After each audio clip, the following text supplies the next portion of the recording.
5월 8일은 어버이날입니다. 부모님께 대한 감사와 존경을 표하는 날입니다.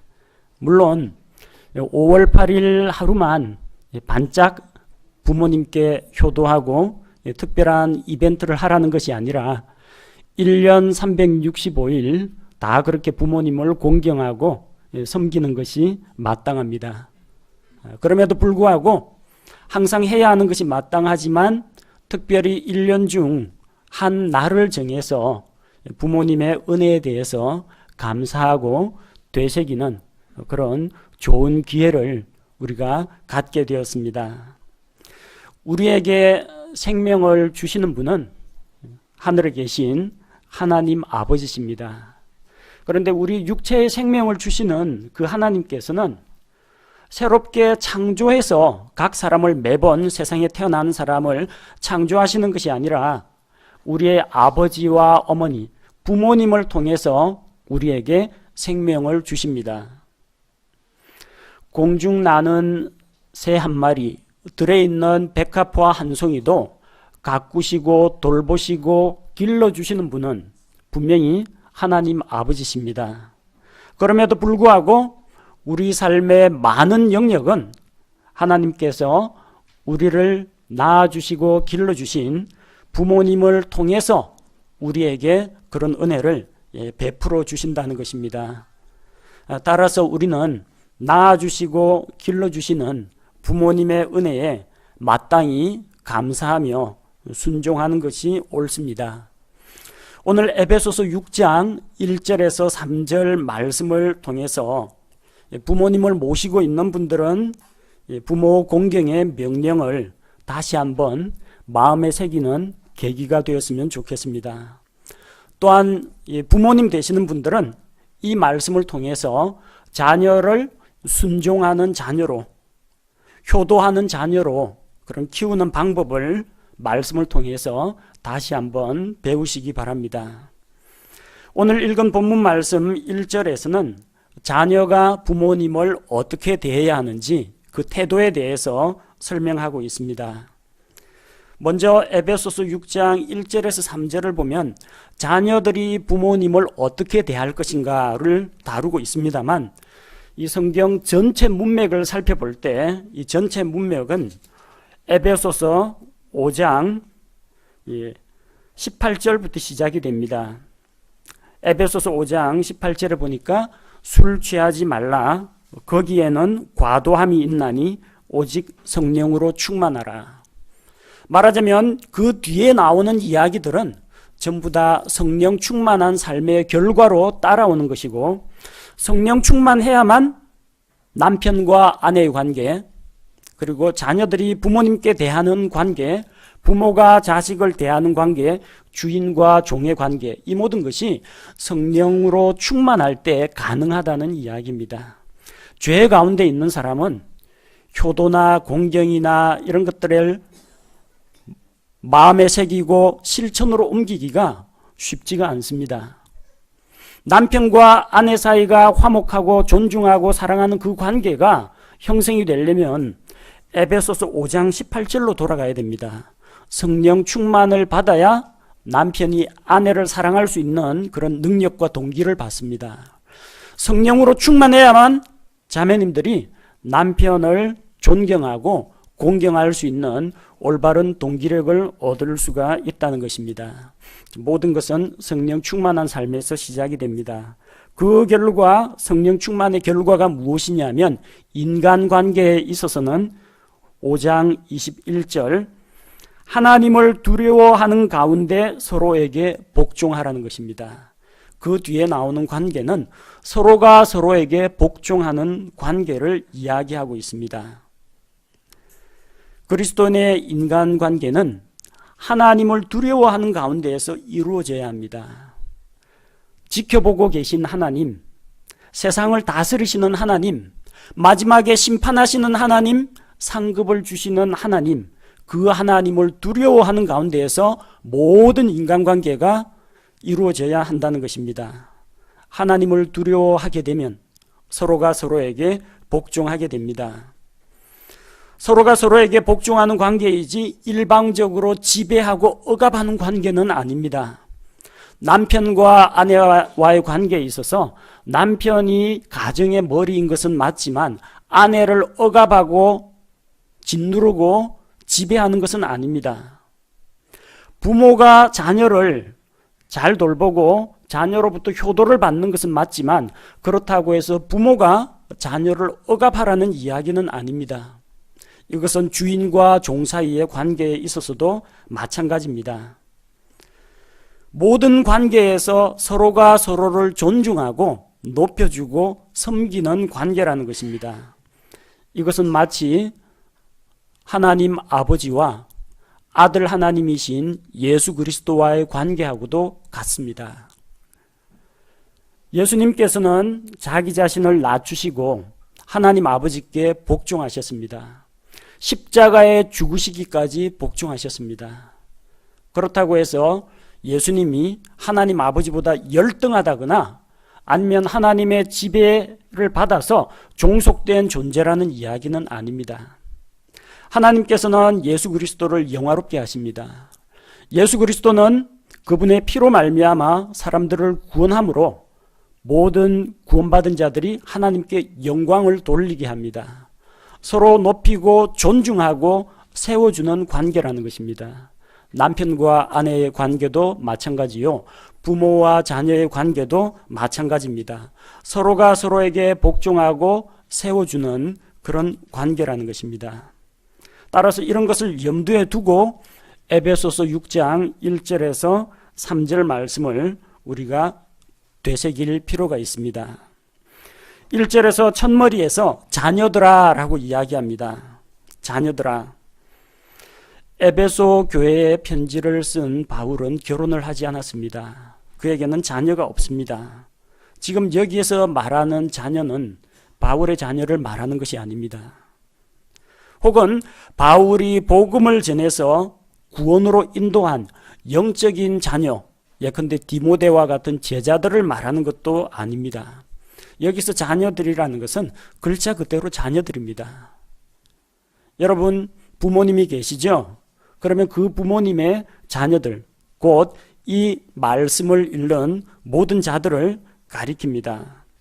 자녀들이란 부모님으로부터 태어난 사람들을 말합니다. 자녀들이라는 말 자체가 부모가 계시다는 것을 전제로 하고 있습니다. 따라서 지금 이 말씀은 누구에게 적용이 되느냐? 현재 부모님이 살아계신 모든 사람들, 부모님을 모시고 있는 모든 사람들에게 적용되는 말씀입니다. 그 다음에 나오는 구절을 보니까 주 안에서 너희 부모에게 순종하라고 했습니다. 너희 부모에게 순종하라. 자, 부모에게 순종하라. 그 앞쪽에 뭐가 붙어 있어요? 너희 부모에게 순종하라. 사람이 자기 부모에게 순종하는 것은 지극히 당연합니다. 그런데 대개의 경우 이 어린 아이들 보면요, 자기 엄마 아버지 말씀은 잘 안 듣습니다. 누구 말을 듣느냐? 삼촌 말 잘 듣습니다. 이모 말 잘 듣습니다. 왜 이렇게 됩니까?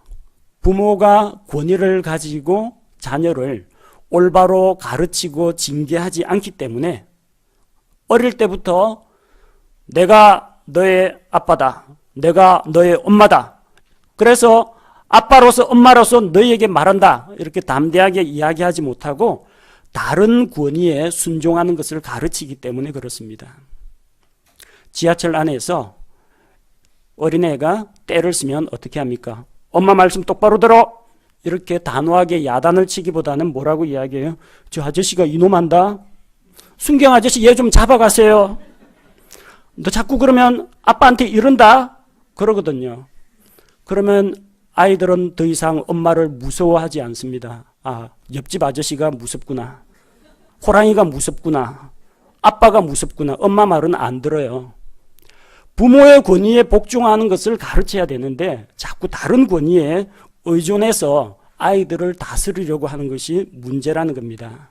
그래서 앞으로 부모님 되시는 분들, 또 부모님 되실 분들, 옆집 아저씨나 할아버지 팔지 말고요, 부모로서의 권위를 가지고 자녀를 가르치시기 바랍니다. 성경이 뭐라고 이야기합니까? 옆집 아저씨에게 순종하라고 하지 않습니다. 순경 아저씨에게 복종하라고 이야기하는 게 아닙니다. 너희 부모에게 순종하라고 이야기하고 있고 또 그렇게 가르치는 것이 옳습니다. 그럼 순종이 무엇입니까? 성경에 기록되어 있는 최초의 순종은 창세기 22장 18절에 나옵니다. 창세기 22장은 아브라함이 자기의 하나밖에 없는 아들 이삭을 모리아산에 데리고 가서 하나님께 번제로 드리려고 하는 바로 그 대목입니다. 아브라함의 순종에 대해서 이야기하고 있습니다. 아브라함은 하나님의 음성에 순종했다고 기록이 되어 있습니다. 곧 순종이란 무엇을 말하느냐? 부모님께서 하시는 말씀을 귀담아 잘 듣는 것을 말합니다. 듣고 끝나면 안 됩니다. 그 말씀을 잘 따르는 것을 말합니다. 첫 번째는 귀로 잘 들어야 됩니다. 만화책 보고 텔레비전 보고 스마트폰 보고 이러면서 부모님이 무슨 말씀을 하시는데 들은 둥 마는 둥 들은 척 또 안 하는 그런 자녀들이 있습니다. 이 들은 바가 없으니까 부모님의 뜻이 무엇인지를 모르는 겁니다. 지금 뭐라고 명령을 했는지 또 무엇이라고 말씀을 했는지 전혀 기억을 못하는 겁니다. 이러면 순종이 안 됩니다. 귀로 일단 잘 들어야 됩니다. 그 다음 마음을 낮추어서 겸손하게 부모님께서 하시는 말씀을 귀로 들을 뿐만 아니라 마음으로 받아들여야 됩니다. 거기서 그치면 안 되겠죠. 마음만은 항상 엄마를 존경하고 있습니다.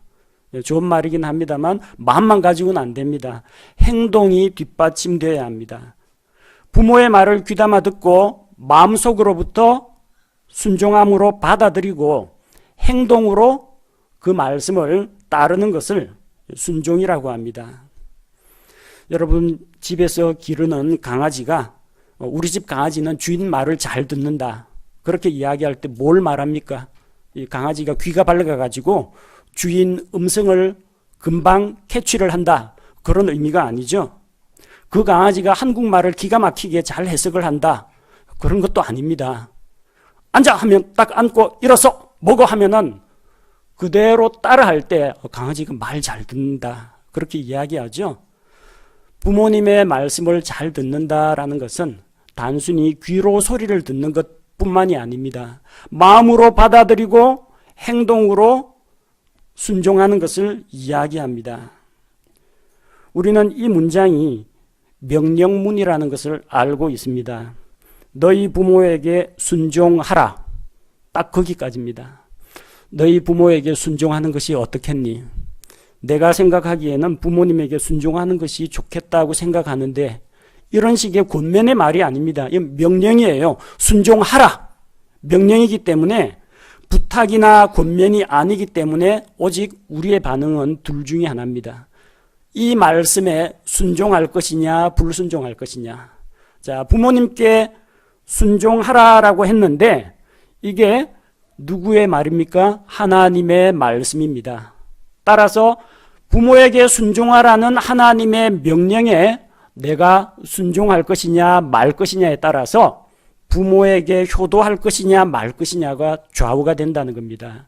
하나님의 권위를 인정하고 하나님의 명령에 순종할 준비가 되어 있는 사람은 기꺼이 부모님께도 순종하고 부모님의 말씀을 들을 준비가 되어 있습니다. 또 한 가지 더 기억해야 합니다. 주 안에서 너희 부모에게 순종하라고 했습니다. 주 안에서. 그러니까 순종을 어떻게 해야 되는지 그 범위가 정해져 있습니다. 부모님이 나쁜 일을 시키진 않겠지만 예를 들어서 부모님이 가서 강도질을 하라 이런 이야기는 하지 않을 겁니다. 물건을 훔쳐오라 그러지는 않을 겁니다. 그러나 때로는 부모님의 말씀이 하나님의 말씀에 위배되는 그런 경우가 있을 겁니다. 저도 부모님의 말씀을 철저히 안 들었던 적이 있습니다. 왜냐하면 믿지 않는 가정에서 신앙생활을 해야 했기 때문에 어쨌든 주일날은 새벽부터 저녁까지 교회로 가야 되는데 부모님은 교회 가는 것을 반대를 했습니다. 자, 성경에는 부모님에게 순종하라고 되어 있거든요. 만약에 어떤 일이든지 무조건 부모에게 순종하라고 하면요, 부모가 교회 가지 마 하면 가지 말아야 됩니다. 부모가 성경 읽지 마 하면은 성경을 읽지 말아야 됩니다.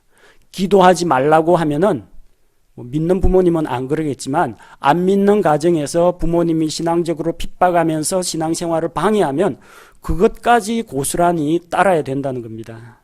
그러나 하나님께서는 부모에게 순종하는 것에 앞서서 먼저 우리가 순종해야 될 최종 권위가 무엇인가? 바로 하나님께 순종하는 것이 먼저라는 것을 보여주고 있습니다. 주 안에서 순종하라고 했습니다. 자, 하나님의 말씀과 부모님의 말씀이 서로 상충이 된다. 그럴 때는 부모님께는 죄송한 이야기입니다만 하나님의 말씀을 먼저 듣는 것이 옳다는 겁니다. 왜냐하면 우리에게 부모님을 주신 분도 하나님이시요 부모의 권위를 허락하신 분도 하나님이시기 때문입니다. 따라서 하나님 뜻 가운데에서 주 안에서 순종하는 것이 필요합니다. 이스라엘에는 여러 종교 지도자들이 있었습니다. 제사장들도 있었고 율법학자, 서기관들도 있었습니다.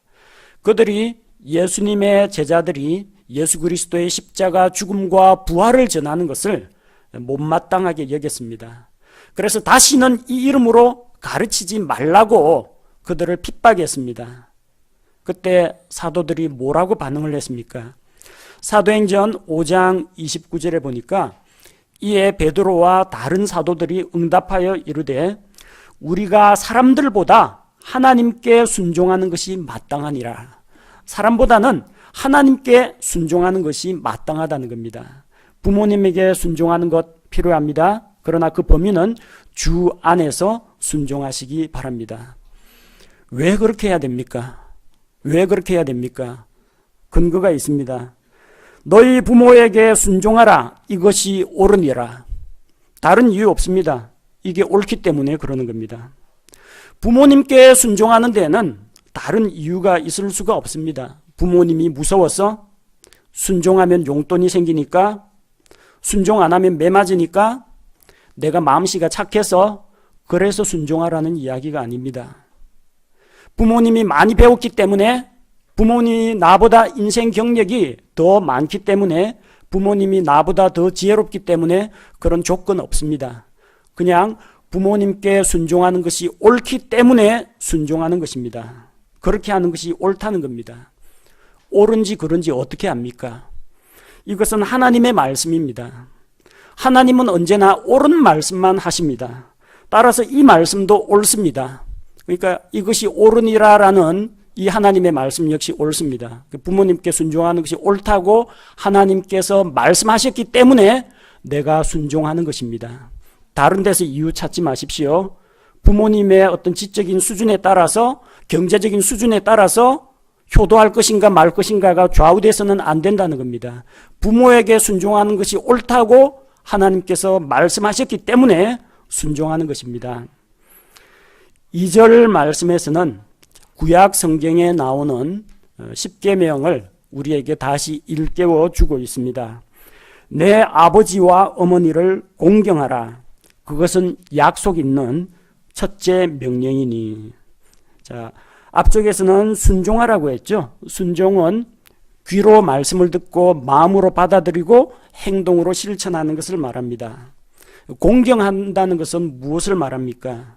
공경한다는 것은 마음속으로부터 부모님을 존경하는 것을 말합니다. 자, 부모님을 존경하면은 꼬박꼬박 부모님께 인사를 드립니다.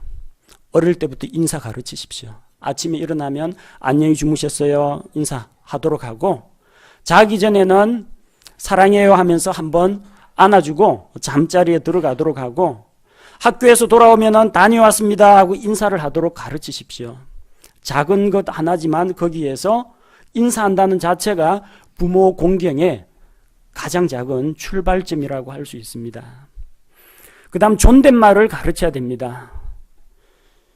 요즘 청소년들이나 이 초등학생들 보면 엄마에게 반말을 하는 경우가 상당히 많습니다. 뭐 왜 그렇습니까? 집에서 안 가르쳐서 그렇습니다. 어른들을 대할 때는 자기 부모님이건 아니면 다른 웃어른이건 간에 존댓말을 하도록 반드시 가르쳐야 됩니다. 존댓말을 하다 보면은 부모님에게 함부로 말을 한다거나 부모님에게 포근을 할 수가 없게 됩니다. 항상 존칭을 사용하다 보면 자꾸 사용하다 보면 그게 습관이 되고 인격이 됩니다. 존댓말을 통해서 부모님을 공경할 수가 있습니다. 부모님에게 예의를 갖추는 것, 말하는 태도라든지 또한 부모님을 대하는 낯빛이라든지 그리고 부모님을 대하는 시선이라든지 자세라든지 이런 것 하나하나가 부모님에게 공경을 표하는 그런 기초가 되는 것입니다. 그래서 공경한다라는 말은 부모님을 향한 우리들의 태도를 이야기합니다. 그러나 그 태도가 있으면 자연스럽게 행위가 따라오는데 공경하다라는 그 말의 또 다른 의미는 물질로 부모님을 복양하는 것을 말합니다. 이건 제 이야기가 아니고 예수님께서 공경이 무엇인지 그렇게 정의를 내리셨습니다. 바리새인들은 부모님에게 섬기고 부모님을 복양하기 위해서 뭔가를 드려야 되는데 부모님이 나이 들고 힘들어가지고 자식들에게 손을 벌리면 이 돈을 사랑하는 바리새인들은 재산을 도피시켰습니다.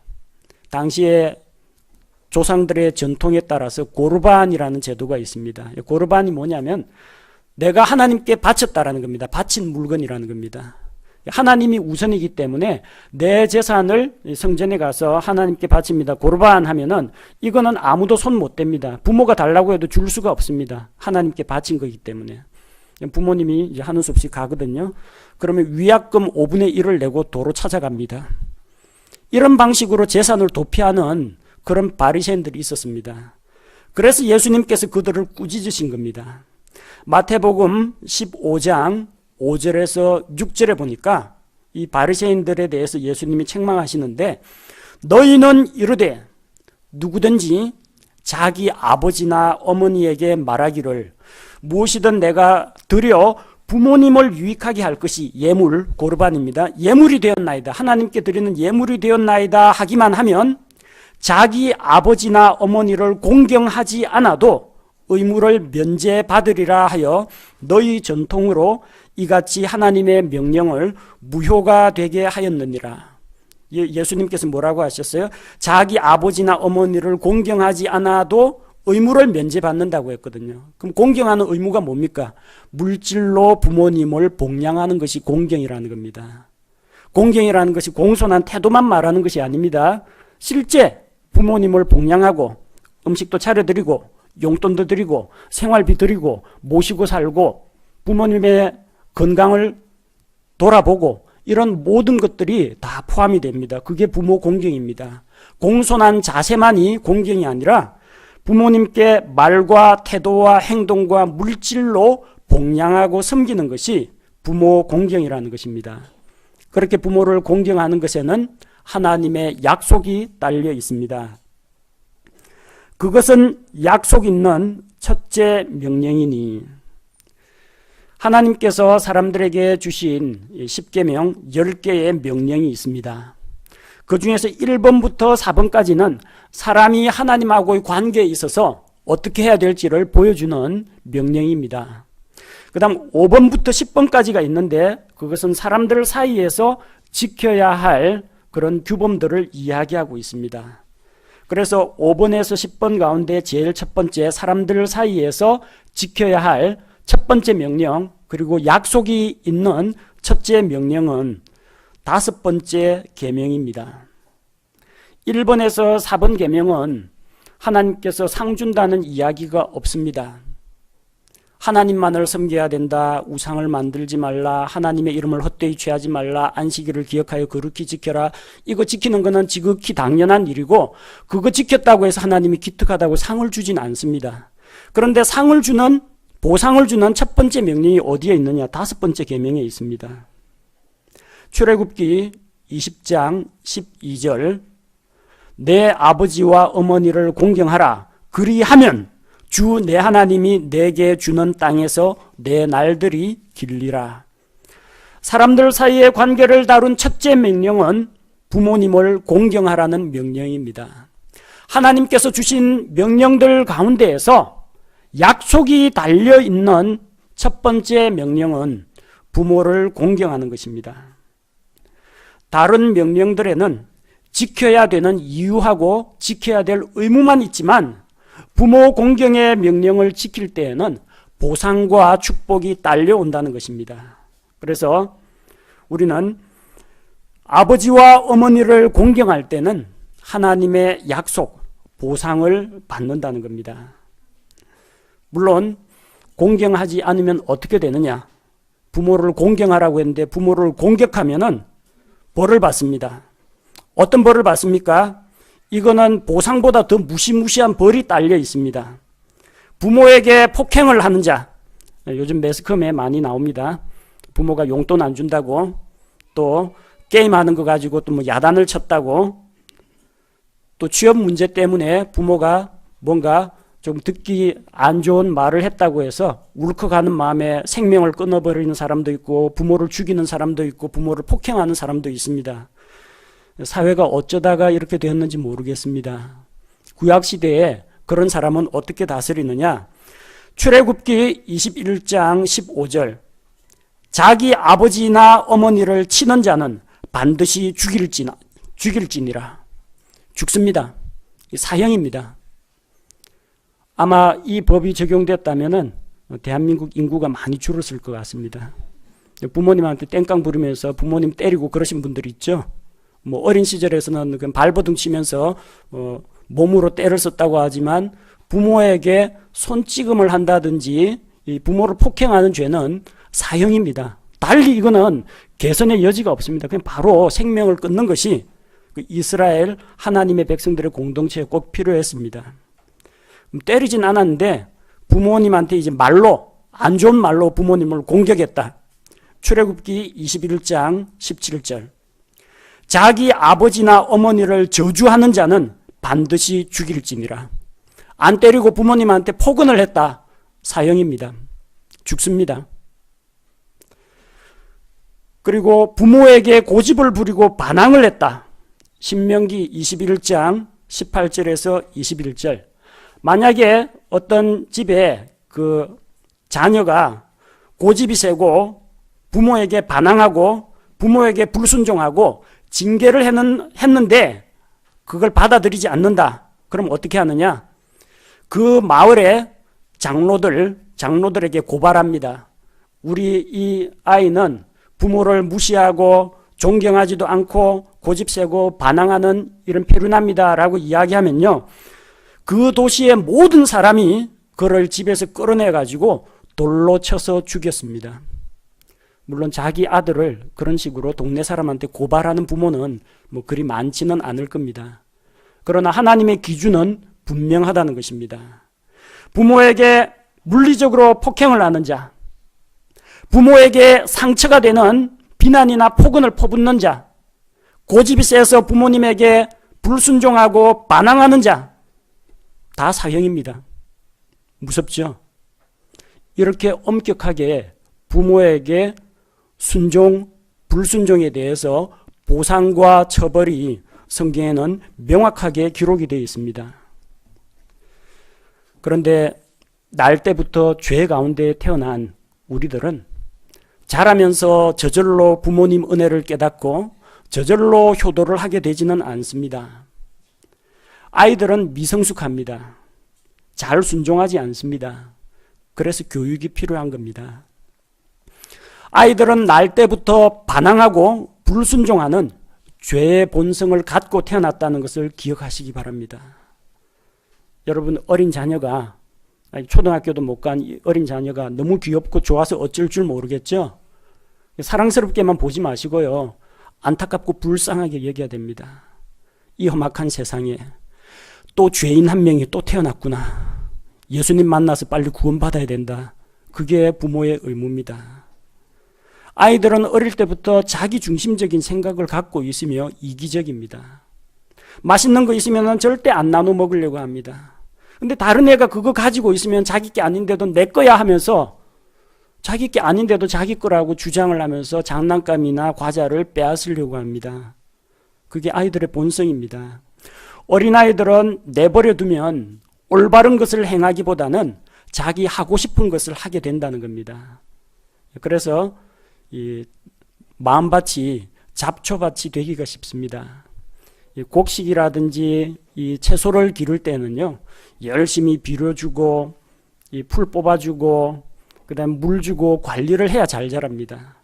가만히 내버려 두면요, 자기는 심은 적이 없는데도 여기저기서 잡풀들이 돋아나기 시작합니다. 여기저기서 독버섯들이 자라기 시작합니다. 아이들의 마음이 그와 같습니다.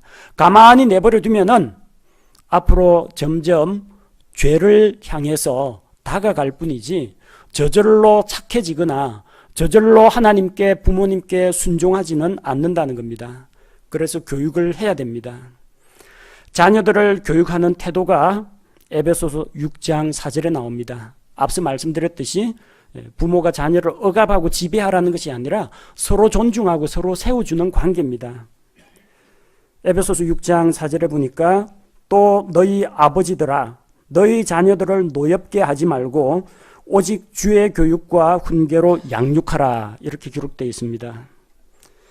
그래서 이 주일학교 학생들 가운데 좀 똑똑한 학생들은 요 구절을 갖고 와가지고 부모님 앞에 내밀고 성경에 자녀를 노엽게 하지 말라고 했습니다 하고 주장하는 그런 조금 맹랑한 아이들도 간혹 있습니다. 아이들이 종종 부모님께 자기 의사를 피력하기 위해서 써먹는 구절이 에베소서 6장 4절 말씀입니다. 근데 이 말씀은 부모가 자녀의 눈치를 보라든지 부모가 자녀의 비율을 맞추라는 그런 의미가 아닙니다.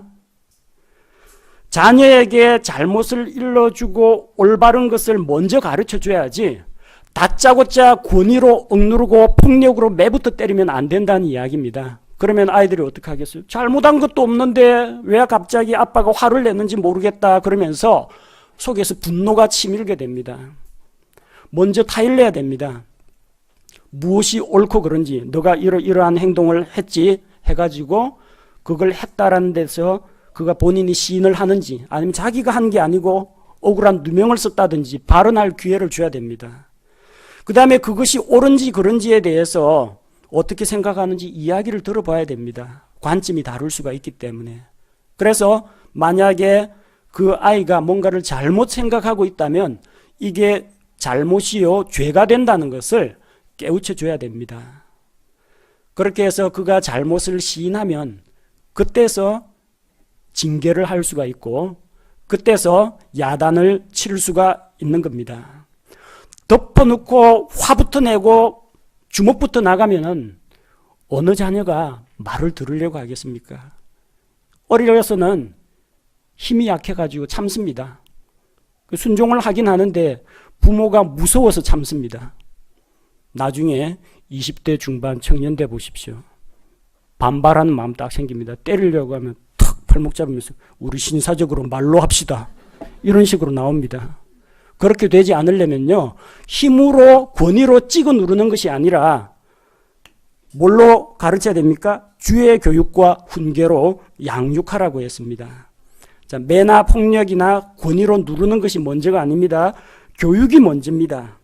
진리의 말씀으로 교육하고 훈계하는 것이 먼저 선행이 돼야 된다는 겁니다. 자녀들이 순종하지 않는 이유는, 자녀들이 잘못을 하는 대개의 이유는 거의 대부분 무엇이 옳고 그런지 분별력이 없어서 그렇습니다. 그래서 가르쳐야 되는 겁니다. 잠언 1장 8절 말씀을 보면 내 아들아 내 아버지의 훈계를 듣고 내 어머니의 법을 버리지 말라고 했습니다. 아버지가 훈계를 해야 됩니다. 어머니가 무엇이 옳고 그른지를 가르쳐 줘야 됩니다. 그렇게 바로 배워야만 바른 것을 행할 수가 있습니다. 누가 자녀들을 가르쳐야 합니까? 목사나 주일학교 교사가 아닙니다. 1차적으로는 부모님이 가르치는 것이 옳습니다. 일주일에 한 번 만나는 목사가 뭘 할 수 있겠습니까? 일주일에 한 번 보는 주일학교 교사가 아이들에게 얼마나 영향력을 행사할 수 있겠습니까? 날마다 같이 먹고 자고 함께 생활을 하는 부모의 교육이 더 효과적이라는 겁니다. 그래서 주의 교육과 훈계로 양육하는 것이 먼저입니다. 교육하고 훈계했는데 그래도 불순종하고 말을 안 듣는다. 그때는 징계가 필요합니다. 자녀들을 바로잡기 위해서는 반드시 징계를 해야 됩니다. 말로만 하고 야단만 치고 그래서는 바로잡히지 않습니다. 엘리의 두 아들은 페류나였습니다. 하나님께 드리는 예물을 도중에 가로챘습니다. 엘리는 자식들을 너무나 사랑한 나머지 제사장이지만 하나님보다 자기 자식들을 더 귀하게 여겼습니다. 너희가 하는 것이 옳지 못하도다. 내 귀에 이런 소문이 들려오는데 그게 좋지 않다. 그런 정도에 그쳤지 자녀들에 대해서 그 아들들에 대해서 회초리를 들고 강하게 징계하지 않았습니다. 결국 엘리 가문에서 제사장 명맥은 끊어지고 맙니다. 그 뒤를 이어서 사무엘이 제사장과 대언자의 그리고 이스라엘의 사사의 역할을 대신 담당하게 됩니다. 어리석은 아이를 바로잡는 데는 매가 약입니다. 잠언에 그렇게 기록이 되어 있습니다. 잠언 22장 15절에 보니까 아이의 마음에는 어리석음이 매여 있거니와 바로잡는 회초리가 그것을 몰아내어 그에게서 멀리 떠나게 하리라. 어린아이들은 어리석습니다. 어리석음에 사로잡혀 있습니다. 그 어리석음을 떠나게 하는 데는 바로잡는 회초리로 어리석음을 몰아내야 됩니다. 아이를 아프게 하는 것이 목적이 아닙니다. 아이가 아픔 가운데서 자기의 잘못을 깨닫고 어리석은 생각이 그에게서 떠나도록 하는 것이 목적이라는 겁니다. 잠언 23장 13절 말씀, 바로잡는 것을 아이에게 금하지 말라. 내가 그를 회초리로 때릴지라도 그가 죽지 아니하리라. 예, 저 공감합니다. 저 큰아들 예찬이, 둘째 아들 예성이 안 죽을 만큼 때렸습니다. 죽지 않을 정도로 때렸습니다. 어린아이가 감당할 수 있을 만큼. 다른 부모님도 마찬가지죠. 때려가지고 죽이고자 하는 부모님은 없습니다. 왜? 자녀를 사랑하기 때문에. 죽일 만큼 때리지는 않습니다. 그러나 그렇게 아픈 매가 박혀 들어갈 때 어린아이가 바로 된다는 겁니다. 회초리로 때린다고 애 안 죽습니다. 회초리를 들어가지고 징계를 하십시오. 바로 잡는 것이 우선입니다. 그렇게 어린 시절에 바로 잡으면요, 크면은 회초리 들 일이 없습니다. 최근 3년 전까지 아들들에게 매를 든 기억이 없어요. 말로 해도 다 통하기 때문에. 그리고 말로 해도 금방 잘못했습니다 하고 용서를 구하고 금방 복종하기 때문에. 그래서 어릴 때 회초리를 쓰면 나중에 자라서는 회초리도 필요 없고 야단치는 말도 거의 필요가 없습니다. 여러분이 진정 자녀를 사랑한다면 효도하는 자녀로, 부모를 공경하고 부모에게 순종하는 자녀로 키우기를 원한다면 매를 아끼지 말아야 합니다. 회초리 이야기가 많이 나오네요. 잠언 13장 24절, 회초리를 아끼는 자는 자기 아들을 미워하거니와 그를 사랑하는 자는 어릴 때에 그를 징계하느니라. 밑줄 그어두십시오. 나중에 자녀들한테 보여줘야 됩니다. 회초리를 아끼는 자는 자기 아들을 미워하는 자라고 했어요. 매 안 드는 부모님, 자기 자식 미워하는 겁니다. 그를 사랑하는 자는 어릴 때에 그를 징계하느니라. 이 머리 커지고요, 청소년 되면 징계해도 잘 안 먹힙니다. 어릴 때 징계를 해야 됩니다. 잠언 23장 14절, 너는 그를 회초리로 때려서 그의 혼을 지옥에서 건질지니라. 물론 매 맞는다고 해서 지옥 갈 사람이 천국 가거나 하지는 않습니다. 그러나 지옥 가는 잘못을 범하고 있는 아이에게 매를 때려서 바로잡고 하나님의 법, 하나님의 진리로 돌아오게 하지 않으면 그의 혼을 영원한 멸망으로 보내버리는 것입니다. 여러분 자녀가 지옥 가기를 원합니까? 원치 않으시죠? 그의 혼을 지옥에서 건지려면 회초리로 때려서 징계를 하시기 바랍니다. 그렇게 책망과 회초리를 함께 병행해서 사용하면 아이를 지혜롭게 키울 수가 있습니다. 그렇게 자란 아이는 부모에게도 영광이 됩니다. 또 회초리입니다. 잠언 29장 15절 회초리와 꾸짖음은 지혜를 주거니와 제멋대로 버려둔 자식은 자기 어머니에게 수치를 가져오느니라. 회초리와 꾸짖음이 아이에게 지혜를 줍니다. 비록 종아리는 잠시 아플지 모릅니다. 그러나 그 아픔으로 인해서 잘못을 깨닫고 잘못과 죄에서 돌이키고 올바른 길로 돌아올 수 있다면 얼마든지 회초리를 사용해야 합니다. 그렇게 아이가 지혜를 갖게 되면, 지혜라는 것은 하나님을 두려워하고 하나님을 알아가는 것이 지혜입니다. 그렇게 되면 나중에 부모에게도 영광이 됩니다. 그냥 내버려두면 나중에 부모에게 수치와 치욕이 돌아오게 된다는 것입니다. 3절 말씀에서 우리는 부모 공경의 축복을 볼 수가 있습니다. 이것은 내가 잘 되고 땅에서 장수하게 하려 함이라. 내가 잘 된다고 했습니다. 삶의 질적인 측면을 이야기합니다. 부모를 공경하는 자는 형통하게 됩니다. 하나님께서 부모에게 순종하고 효도하는 것을 기뻐하시기 때문에 하나님께서는 그가 계속 부모에게 효도하고 공경할 수 있도록 필요한 것들을 채워주십니다. 직장이 필요하면 직장, 건강이 필요하면 건강, 재물이 필요하면 재물. 이게 있어야 부모를 공경할 거 아닙니까? 그래서 하나님께서는 잘 되게 해주신다는 겁니다. 질적으로 형통한 삶을 삽니다. 두 번째는 땅에서 장수하게 한다고 했습니다. 삶의 양적인 측면을 이야기합니다. 글자 그대로 이야기하면 오래 산다는 이야기입니다. 주 내 하나님이 내게 주는 땅에서 내 날들이 길리라. 단순히 수명만 연장된다는 이야기가 아니고요. 하나님께서 주시는 땅에서 내 날들이 길다고 했습니다. 곧 하나님의 복을 길이 누린다는 이야기입니다. 오래오래 그냥 병들어가지고 늙었는데도 죽지도 않고 계속 장수한다는 이야기가 아니고요. 질적으로도 잘 되고 양적으로도 이렇게 오래 살면서 하나님의 복을 누리는 그런 삶을 살게 된다는 것입니다. 그렇게 부모에게 또 부모를 공경할 때 또 어떤 일이 일어납니까? 자기가 부모님을 공경하면은 아이는 엄마 아버지 보고 배웁니다. 그대로 보고 배워가지고 자기가 부모님께 공경하는 것만큼 자기 자녀들도 자기와 자기 아내, 이 부모님을 공경하는 아이가 된다는 것입니다.